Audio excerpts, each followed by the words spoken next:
So let's hear it for the villains for crying out loud.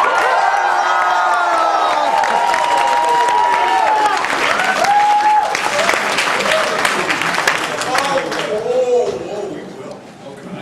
I figure you should go first because you're you know, he's from Goatburg for crying out loud. Yeah. I used to work with this guy who was scared of just walking into the booth. Does this work?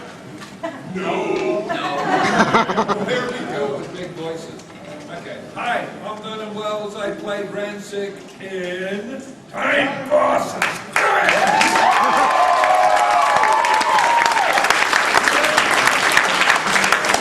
My name's Marshall Hilton. I played the lunatic cartoonist Les Fortunes on Beautiful Towers.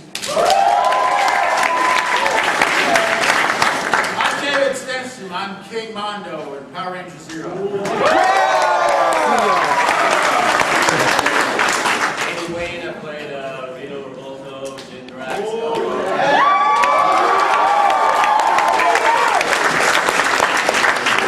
Trademarks, I was Count Dragon, Masked Rider, and a lot of, monsters of the day on Power Rangers.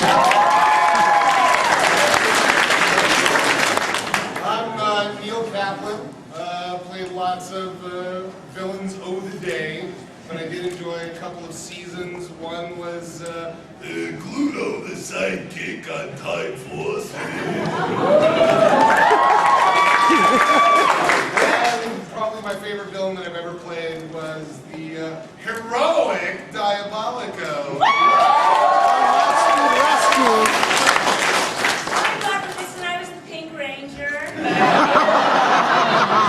You know, in the Mirror episode where they went to the other universe, Pink Ranger had the goatee. I was Empress Rita!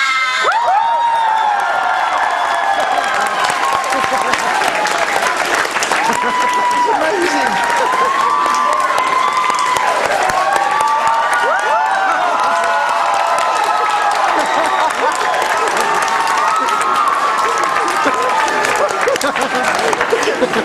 Still my heart, Rita. I'm Robert Axelrod. I was Finster and Lord's Head.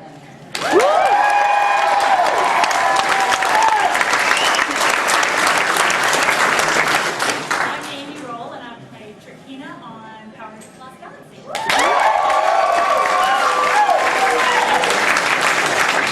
Hi, I'm Ed Neal, I'm Lord Zed.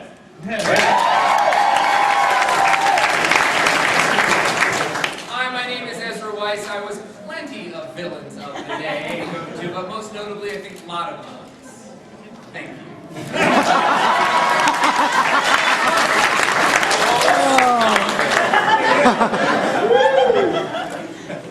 Okay, now we want you to start there. No, I'm curious. I mean, was anybody in the suits? Or were we just either the live action or the act? Well, the suits. Drax, Elgar, Rito. Nice to meet you, suit guys. I was Zed and Brygog also. And Putty. Because they kept us separate. They kept us voice people. You know, there were the crossover guys that got to be like live action and do voices. Yeah, like real actors like. Yeah. We can either just talk or you guys can ask questions. If you have questions, raise your hand. Oh, there's a lot. There's a line. Oh, here we go. Keep them coming, guys. Keep them coming.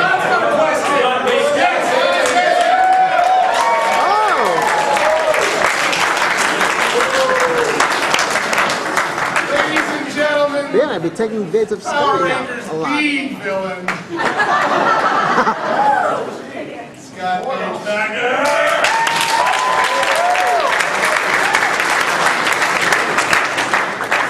It was never on the show.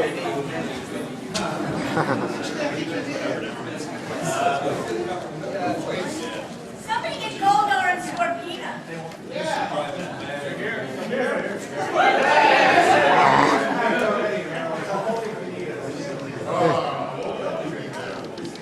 Hey,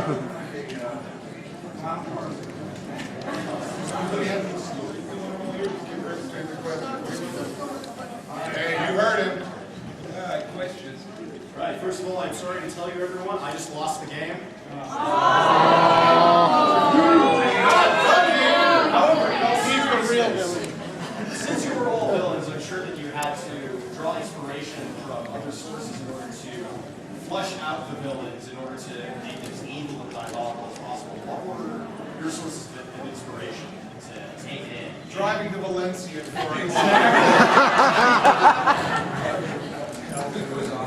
I personally canceled my 5 on it for 5 euros. My ex-wife.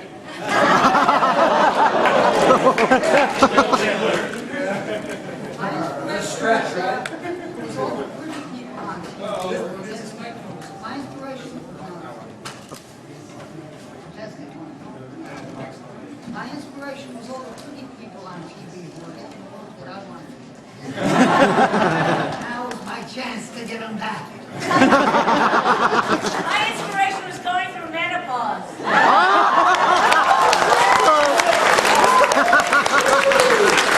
I think I've heard that before. I'm just doing the math because I figure she did the show. Oh, shut up!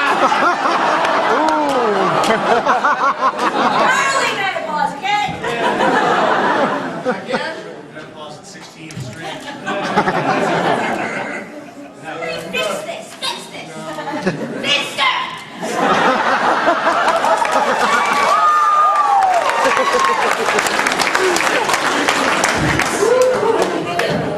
Well, my inspiration was easy. I was wearing that bloody ugly costume and getting caught in the toilet. I'd piss anybody off. I think the answer is here now. So. I'm sorry, sir. Did you want something? Pizza?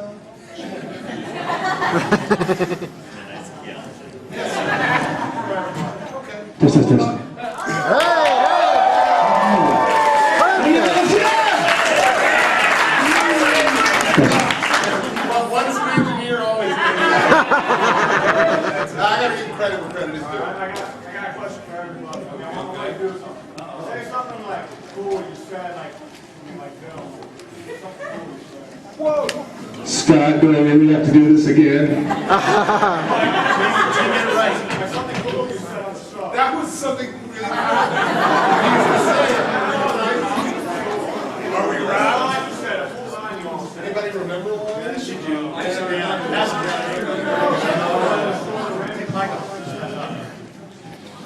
Back again, Red Ranger.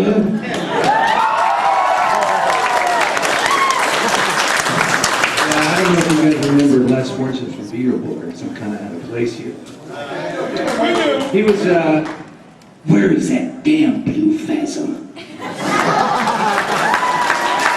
I'm just a cartoonist.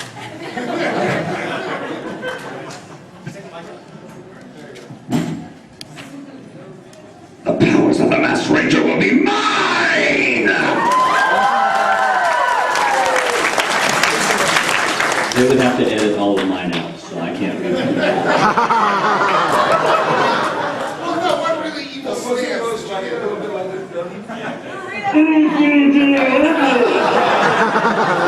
I shall raise the sword of Damocles and destroy the Power Rangers!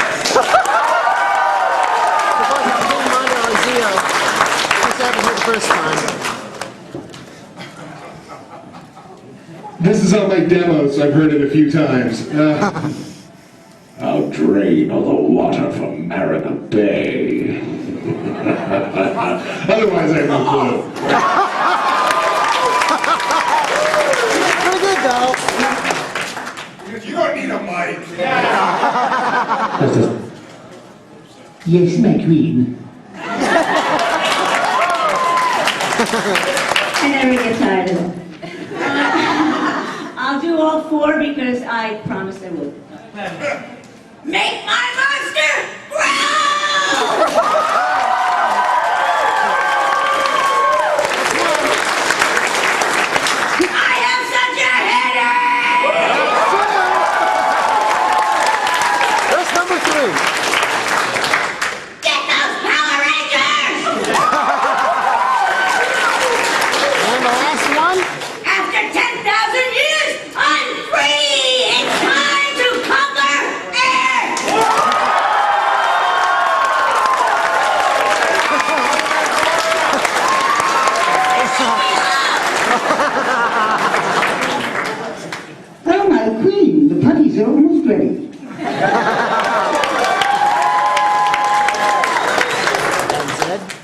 Excellent.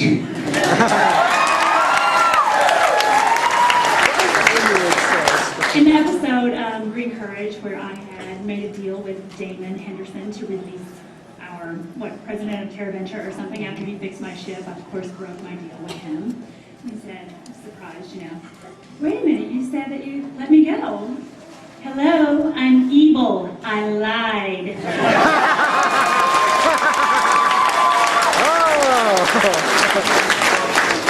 Guys, I'm not even going there with these guys. Will. Right. My only line in the set was, you want some of this? But translate quite in the ADR the same, so, sorry. Then we change it to, I need to get a cab. And then I guess to represent all of the day players that would be evil villains like myself, it would be something like this. Okay, ready? Ready?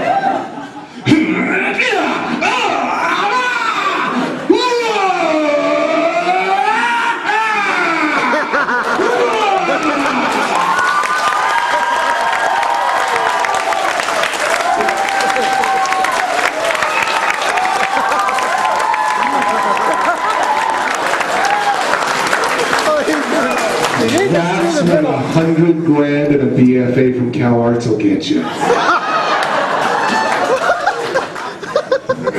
This is exactly where I found Ezra. He was doing a play with Ross Bolin, and I went to play and said, you guys have good voices, and I was wrong, but Quick story. Oh, here we go. So I'm in Valencia, and Scott was, and Power Rangers was in Valencia, so he came to see me in a summer production. My life changed when I met him. The same production, because that whole career took off because of you, Scott. Thank you so much. Thank you. And at that same production, I met my lovely wife who's in the back with my 2 beautiful children. Hi, sweetheart.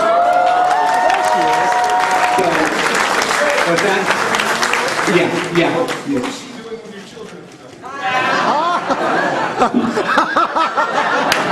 And I used to let Scott win a racquetball.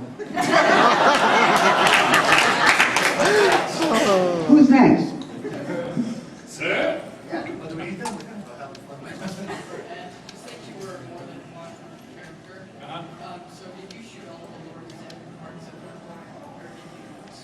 Yeah, we would do like 2-week shoots. So we do for, we'd go 5 to 5. And I would sleep in the set sometimes. It was so exhausting. I would just go to sleep.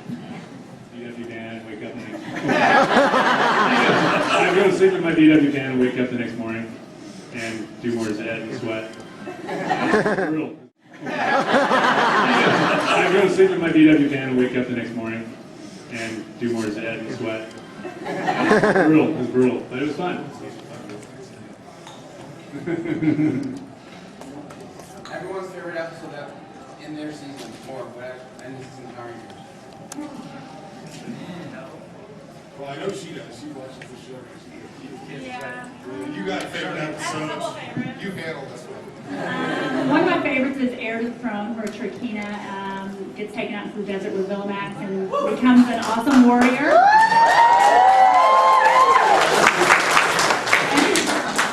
And of course, Green Courage, where David Henderson is my prey du jour. I'm a romantic, so I like the wedding between Lord Zed and me.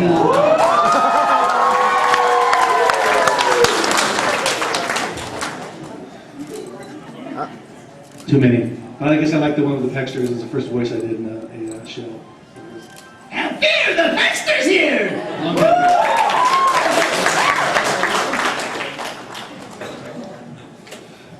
I have 2 things. My life changed when I met Scott too. Unfortunately, I never worked again. My voiceover career was shot to crap, but it was fine. I didn't mind. I still had Power Rangers. Kidding. Just kidding. Love ya.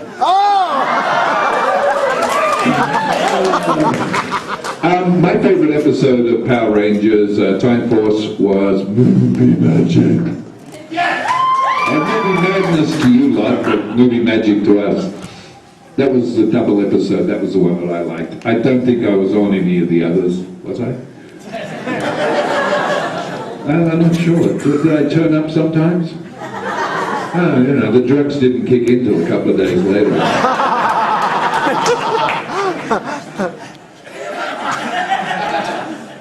Hey, whatever happened to that crap we used to do in the studio, Philip? Dear God, I'm in trouble.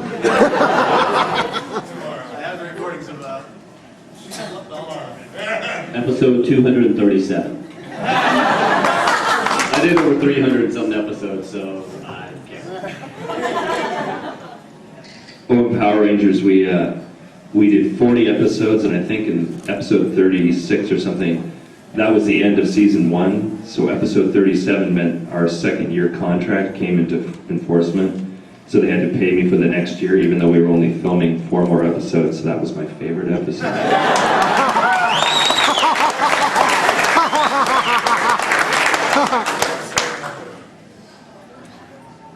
The last episode that I did, King Mondo, yeah, because I got to really die loudly.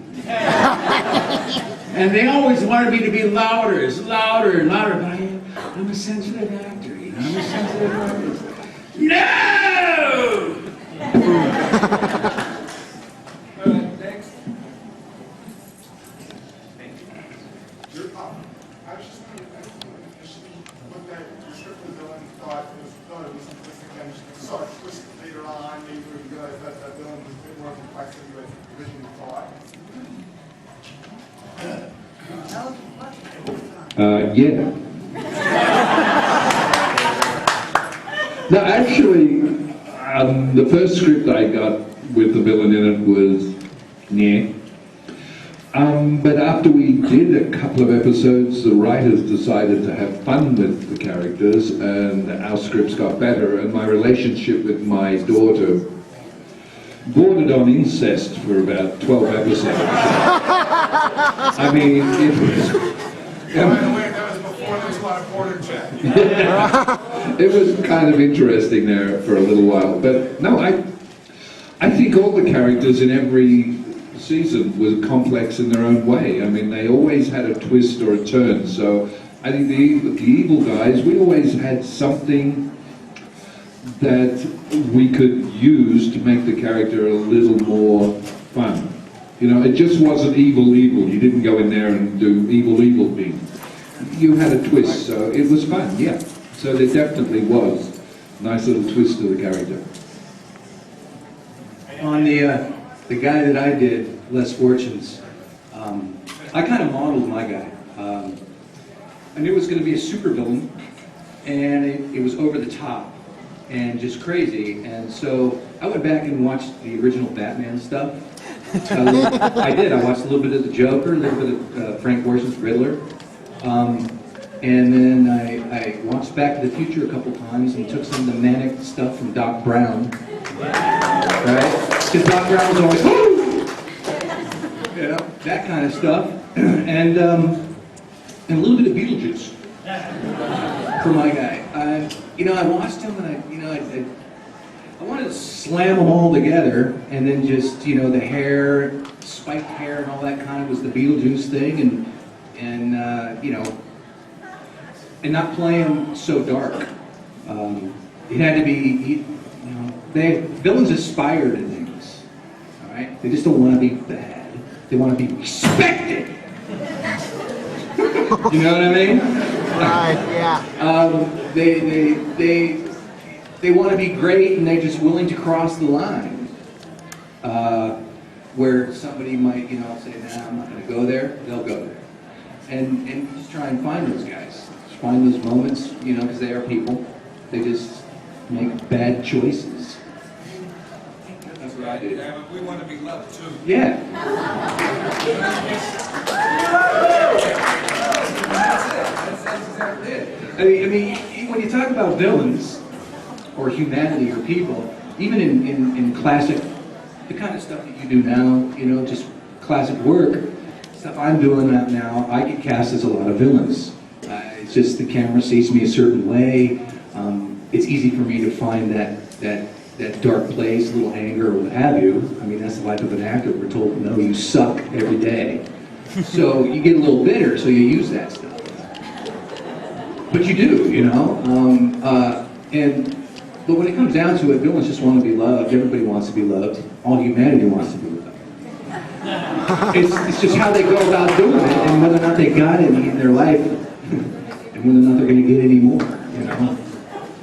So, it's, you know, that's kind of, if somebody's just going to play hard-ass just to play hard-ass, you're just going to see hard-ass, you're not going to see anything. Period. You know? So, I love you too, man. I'll just say really quickly that obviously when I started playing Diabolico, I didn't know that at the end of the season he was going to be the one to save the Power Rangers. So that was a twist I didn't see coming. It was certainly a lot of fun. When they wanted Rita to be very screechy and guttural, I mean, I thought that would be monotonous if it was just that. And I took a lot from Lucille Ball because she's very loud, but she would go, Ricky! And with Sprocket too, it was that whining thing which is obnoxious, but I'm losing my voice. And also the Japanese woman that originated Rita was extremely talented and very good. What's the name? Machiko? Soga? She was fabulous. She was very well respected in Japan, and she knew how to do the balance between comedy and villainy. So I used her facial expressions to help me. Right. Lord Ted started handling humongous amounts of dialogue in the show. Just he would set up what the plot would be and what, I had no mouth, so it was easy. But I had to go a little faster than I had planned to make the character, to get all that dialogue in. So I had to speed up the brain. Yeah. Had to be Lord Ted on Black Beauties or something like that. And that's about it. Well, when I first was cast as Trakina, it was supposed to be a recurring role, and which means just appearing every once in a while. And my father on the show, Scorpius, the animatronic puppet, was the main villain of the Lost Galaxy season initially. But he proved to be kind of difficult to, took a lot of people to operate him, to make him breathe, and make the tentacles move, a lot of people behind the scenes, right behind the wall, and to make him look, and he was huge, heavy, all these kind of things. So I think taking him to different sets, like locations and stuff was difficult. Yeah, and so instead of just being like there every once in a while to be his assistant bad guy, the Red Ranger killed him, and then I got to rise up, and take over the throne and be the main bad guy. So that meant appearing in almost every episode. So I got to be in a lot more episodes than originally planned. So that was definitely a change, and I think for the better. Like, it ended up being a lot more work for me and more fun too. More havoc to wreak. And she was more fun in the studio than out of this big ugly guy. And yes, hello. I'm just saying in general, with the way the bad guys evolved, we didn't really know them when they first got on the show. I mean, you can see where their personality is going to change and how it's going to help. You can actually write for that. That's why Vernon was saying the way that he and what's her name? Kate, the way they interacted, it changed the way the writing was for the show. It happened to everybody in general, seeing how people work together, and their personalities came out. You can actually have a lot more fun with it. And I'm sure the way Barbara and Robert did the voices of things changed the way they had them act, especially when they had Carla in costume. And of course that was inspired by coming to the sessions and watching Robert. Because you can see where things would change by seeing the influence. Anyway, hope that answers your question. Okay, this question is for Amy. Yes. Okay, after Lost Galaxy, they were going to be doing the team up in Lightspeed Rescue, and I noticed there was another woman, and it was not you. I I just want to know why you weren't in Chiquita's Revenge. Well, yes, that's a good question. I've answered a couple times for people one-on-one today, but I'll answer for everybody today. We were called back. We were done with Lost Galaxy. We were called back to do a reunion at just like one, thing, but then a crossover thing, but like a one-time show, like a movie shooting or whatever. But then we found out that, there was a movie thing involved, and it was a negotiation breakdown. Like, I wanted to renegotiate my deal or whatever, and my agent said, you don't have to stay if you don't want to. And so I didn't, and they got a girl that looked a lot like me too, and put a thing over her face. Yeah, her name is Jennifer Burns. Okay, yeah. Yeah, because I remember Reggie working on Lightspeed. Reggie did do it, yeah, he stayed and did that, yeah. Everybody else, as far as I know, did do it. And then, but yeah, that's why. That's why, yeah. But some people don't even realize that some people do. Absolutely. Yeah, she screwed us. No, she didn't.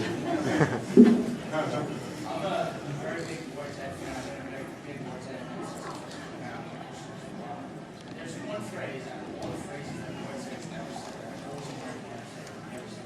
when you say it's multi-time.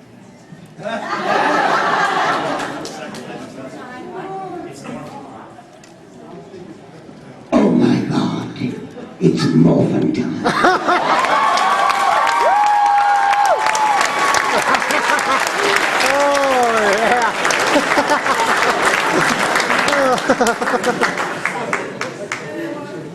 Ah, that almost killed me. What's next? Yes, I respect all of your evilness. But you're only underlings compared to the merciless import crime. And you know.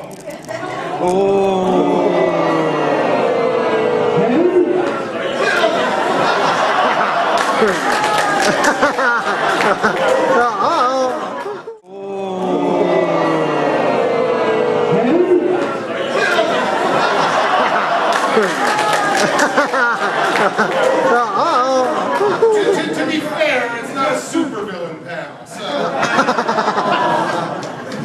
I have no idea, but that was the diplomat. Who's that? Drug test for All right, go ahead. I want to open up with a statement for Ed Roberts. One of my, probably, arguably my favorite moment in my run of Power Rangers was Season 3, Changing of the Zords, with Zed and Command Center. If the fans remember that part. I just was this incredible.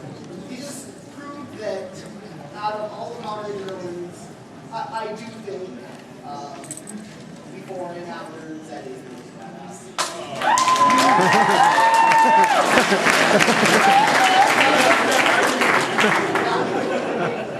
And I would like to ask if all the actors, maybe all at once, do your evil laughs in character. Yeah. One, a two. Wait. Wait.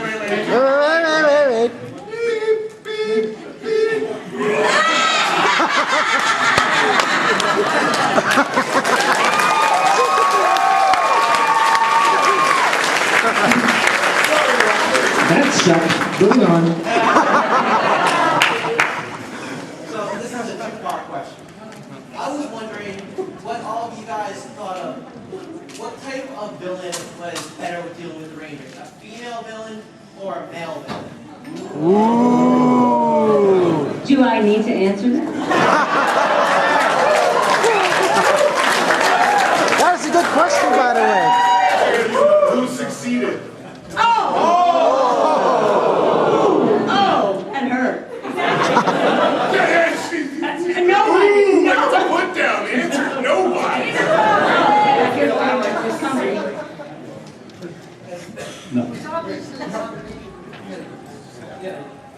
We added another bad ass onto the panel, Mr. Tom Weiner. We got Fire, Furio and Havoc, okay. And lots of monsters. And whenever I couldn't get some, I called Tom. Awesome, Drew. Tom's one of the best. Thank you. And the second half of my question is, if all you guys could give any advice to dealing to your other villain counterparts for dealing with the Rangers, what would it be?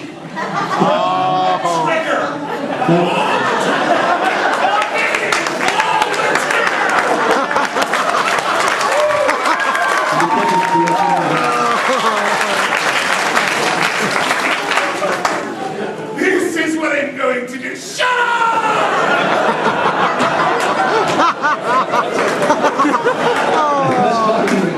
We're fully. Go ahead. All right. Whenever we go to the panels, the heroes and the new guys, we'll listen to stories about how. Wait, there's heroes on these shows? We're listening to stories from them about how kids run up to them and go, "You're my hero, I love you," blah blah. I was just wondering, any instances, whether it be a voice actor like Barbara using her voice for fun, or her going out in public, has a kid ever been scared of you? Any stories? I know Barbara scares. She scares me. Oh gosh, yes, I have made many a child cry. In character. Hold on. Uh-oh, wait a minute. What is he? No, I just didn't want to say that comment to you guys. Oh.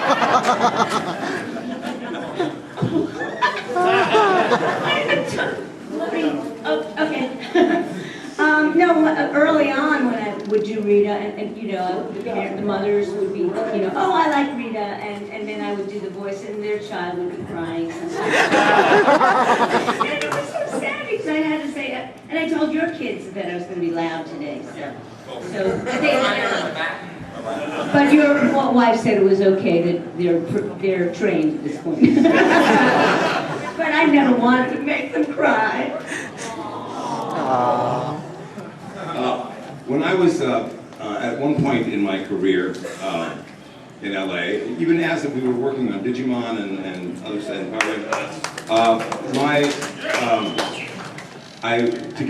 to earn some kind of better income, I taught for 2 years at North Hollywood High School, and I was a sub, and you know how students teach substitute teachers, right? Right. So I'd come into these, 10th, 11th grade classes, and they'd all be noisy as hell, and I would ask them nicely to be quiet.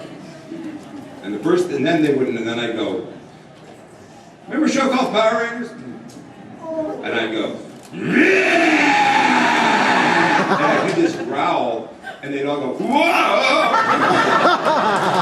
And I'd say, so the first thing to learn is that I can be louder than all of you combined. And it's not pleasant, don't make me go there.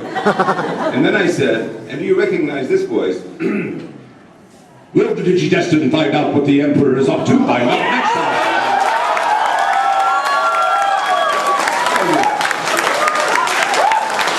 So at that point, I have it wrapped around my little finger, Oh yeah! And what was interesting was, that these were like 10th, 11th, 12th graders, right? None of them would admit that they watched the show. They go, yeah, my little brother watches that.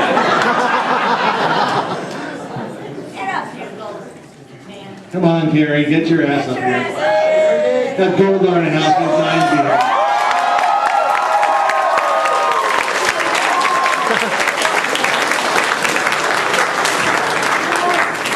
Let's see, what? About what? Louder than him? Whatever. Sounds loud. It's Tom. It's always. Yeah, exactly. The most obnoxious. Voice stories. I remember walking up behind somebody playing a demo of a game where I was a villain and he was beating my character up. So he's watching the screen in front of him. And it's like, kill, kill! So I walk up behind him and go, kill! I wigged out, I played Optimus Prime for a little bit of time. People really didn't care. Thank you. But the thing is, most often I was like, you're not Peter Cullen. But I played another character on a game called StarCraft 2. And the character that I played is like 6'8", 380 pounds. And people look at me and they go, dude, there is no way. I'm listening to your voice, how high-pitched it is, there's no way you're playing this character. And people who play the game, I go up to their ear and I say, hell, it's about damn time. And when people do that, man, it's so cool. So if you want a basic reaction, I don't really scare the kids, but the gamers go, oh, right on.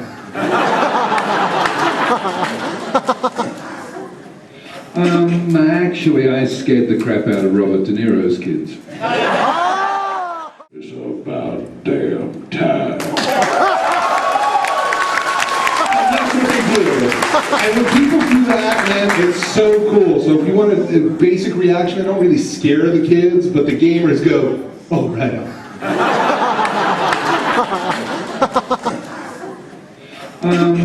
Actually, I scared the crap out of Robert De Niro's kids. They're on the set. They're on the set doing their thing with the Rangers, the Winties. And for some weird reason, I happened to be there dressed in my full makeup, and someone went, oh, get the kids to take a picture with Rancic. That was a real clever idea. Robert looked really happy.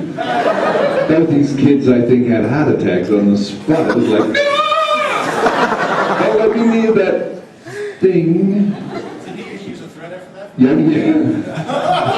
They have my picture up in their bedroom wall, you know. We know him. He will be coming. But the funniest thing that ever happened to me, I did a little film for Steven Spielberg called Inner Space. And thank you. What, the 4 people that have seen it are here? Damn, that's really good. I took my arm off and put different attachments on it. And my niece, who was 4 years old, saw it on television. And about 3 months later, I visited, and I walked in, I put both hands out to pick her up, and she flipped out. Totally. She was terrified that the hand would come off and the machine gun would be there. Of course, her mother was excited that the vibrator might be there, but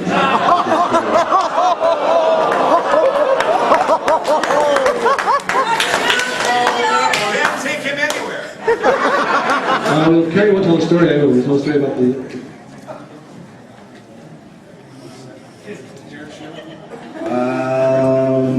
No, I don't remember. Hey, I got one.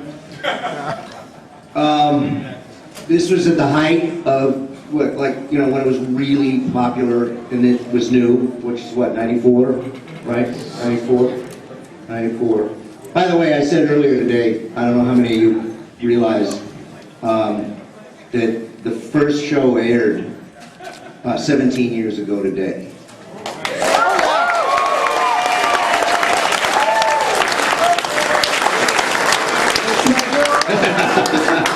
Anyway, this is one of those, you know, I mean, I decided to carry 8x10s with me all the time because I figured, you know, this is so hot, it can maybe get me out of trouble or get me upgraded on an airplane or whatever. You didn't know that? Oh, I thought you knew this. Yeah, it works, I'm gonna tell you. Two quick ones, and there were lots, but these are the best. I was coming home from New York, and you know, when flying was actually kind of normal. Right. And I'm just waiting at the ticket to get to see one of the, you know, girls at the ticket counter. And I wait till I see one that I you know, the real pretty young blonde babe isn't going to be the one I want. I want one that I know has at least 2 and preferably 3 kids. Needless to say, I profiled, I handpicked my girl. And that's so politically incorrect. Now look at the way I got quiet. I got so quiet. So I went up to the window and, you know, she started checking me in. I said, hey, and this is how hot the show was. It had nothing to do with me. I said, do you have kids? And she looked up and said, yeah. And she keeps typing. I said, I'm Goldar. She looks up at me like I'm the second coming. And, you know, like, what? And I never mentioned the Power Rangers at all. She said, "You were Goldar?" I said, "Yeah." And she says, "Well, you didn't do the voice, do the voice." I said, "Hey, you know, that might get everybody's attention." You know? She said, "Just do it real quick." And before I turn around, she's typing away, and I don't really know what's going on. And I said, what are the kids' names? I pull out the 3 8x. She got 3 kids. No shit. And I went straight to first class. 3 8 by 10.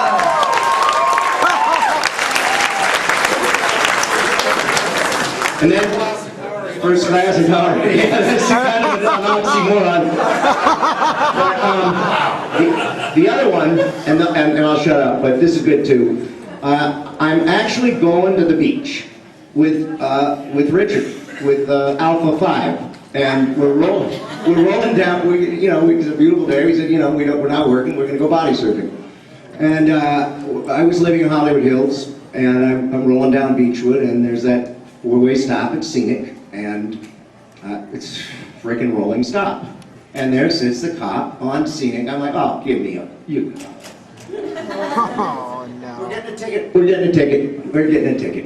Because I make a right on Scenic, take that shortcut kind of thing, and roll right through it. And he's one of the stereotypical motorcycle cops with the teardrop glasses, the boots, the whole Megillah.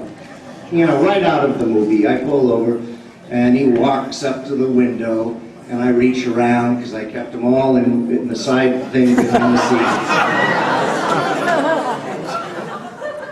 I never had to. So, he's going to write me. There's no question. There's no dialogue. It's nothing about anything. And who's talking while I'm talking? Don't do that.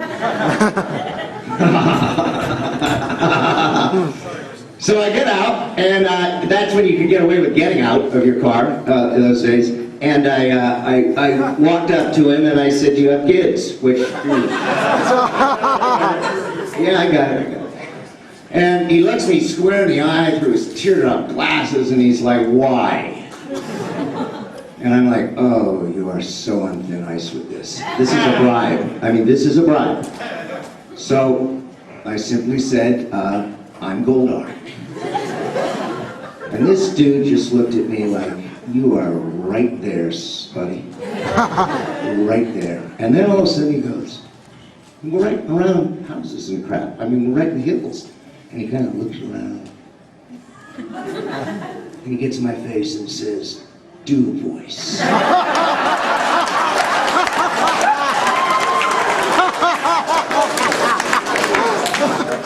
Needless to say, I did.